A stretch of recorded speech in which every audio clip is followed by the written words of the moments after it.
कुछ नेता सत्ता के इतने भूखे होते हैं कि वो किसी भी हद तक जा सकते हैं अपनी कुर्सी बचाने के लिए। इतिहास में इसके ढेर सारे उदाहरण मौजूद हैं दोस्तों।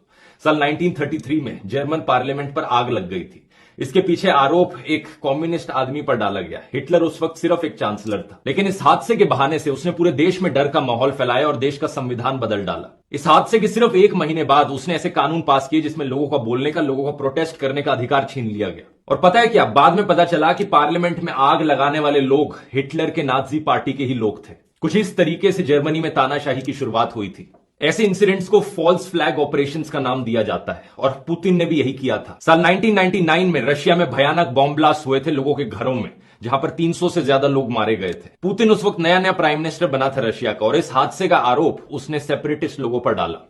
लेकिन इन हादसों का इस्तेमाल किया जाता है पूरे देश में डर का माहौल फैलाने के लिए, ये दिखाने के लिए कि देश खतरे में है सेपरेटिस्ट लोगों से, और अगर देश को कोई बचा सकता है तो वो पुतिन ही है। कुछ ही महीने बाद पुतिन देश का प्रेसिडेंट बन जाता है। बाद में पता चलता है इन बॉम्ब ब्लास्ट के पीछे रशियन इंटेलिजेंस एजेंसीज का हाथ था। वहां के ऑपोजिशन ने मांग भी उठाई थी कि इन बॉम्ब ब्लास्ट में एक पार्लियामेंट्री इन्वेस्टिगेशन हो, लेकिन पुतिन ने नहीं होने दी। एक इंडिपेंडेंट पब्लिक कमीशन भी बनाया गया था, लेकिन उसके 2 मेंबर्स की मिस्टीरियस सर्कमस्टांसेस में मौत हो गई और तीसरे को जेल में डाल दिया गया। कई हिस्टोरियंस मानते हैं कि इन बॉम्ब ब्लास्ट के पीछे पुतिन का खुद का ही हाथ था। यही चीज हाल ही में भी देखने को मिली, जो हमला हुआ था इसी साल रशिया में। यूएस इंटेलिजेंस एजेंसीज ने रशिया को बताया था कि हमला हो सकता है, लेकिन रशियन एजेंसीज ने कुछ नहीं किया।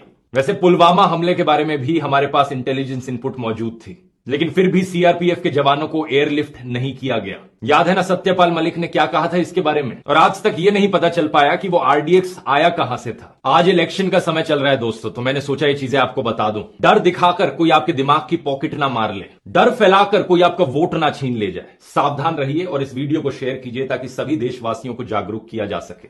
जय हिंद।